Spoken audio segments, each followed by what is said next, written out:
Okay, so Keith Thurman and Eimantas Stanionis are set to get it on December 9th, pay-per-view.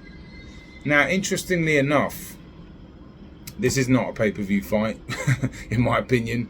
And with all due respect, it's fights like these that have contributed, in my opinion, to the demise, sadly, of Showtime boxing. Because I remember when Keith Thurman and Mario Barrios, which was Keith Thurman's last fight, put that on pay-per-view.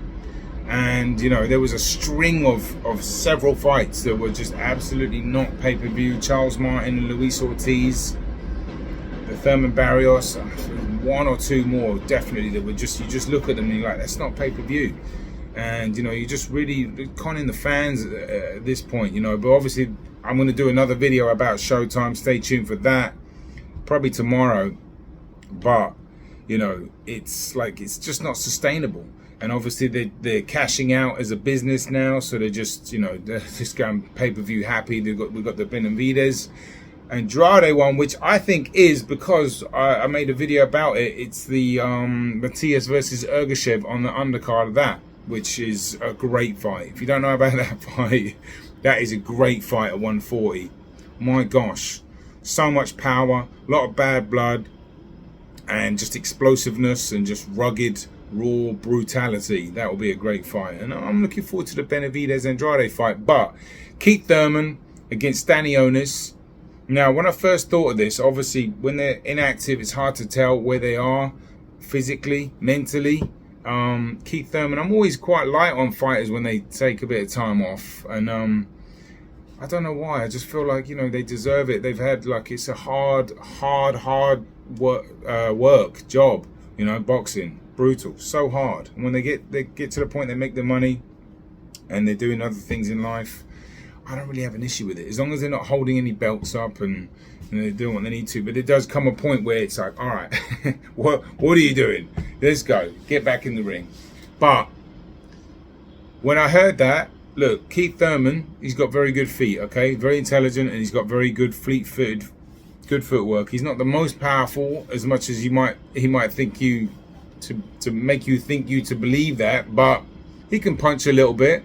But he's got a nice, like, whipping hook like this, right? He was catching Porter with that. Stanionis has got a very stationary, inactive high guard a lot of times. So that's what I first thought of. I'm going to do a bit more watching the film, but it's hard to really know where these two guys are at. Stanionis has been inactive too. Butayev was his last fight. It was a good win. And, you know, it's just it's such a killer for fighters, not just to promote the fighter, but inactivity to get, you know, the confidence. You got to ride the wave of that good win.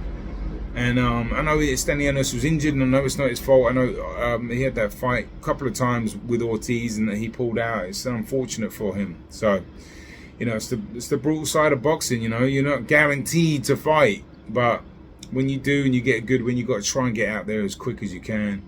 And I know he did try, but look, Keith Thurman, I would favour Keith Thurman slightly, based on there's a big difference, big gulf in class in the footwork. And as I said, straight away, Stanionis really likes that high inactive guard, like the earmuff style. A lot of room around here for Keith Thurman's, like, right hook, really, overhand chopping shot, and on the left side as well. But yeah, it's a decent fight. I don't mind it at all. It's not pay-per-view, so it's one of those I'm definitely not going to pay for.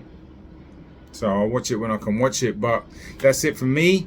Let me know your thoughts on this Thurman Stanionis fight. Do you think it's pay-per-view? Are you going to watch it? Do you think it's worth it? And then stay tuned for the Showtime video I'm making as well. I know there's been a lot of videos about that, but I wanted to give my 2 cents because, you know, I was disappointed when I heard it, to be honest. Showtime was one of the first networks, if not the first network, that I got into watching boxing. Showbox, back in like late 2000s, like 2008, 2009. I was first introduced to boxing by Showtime, and obviously HBO were around as well.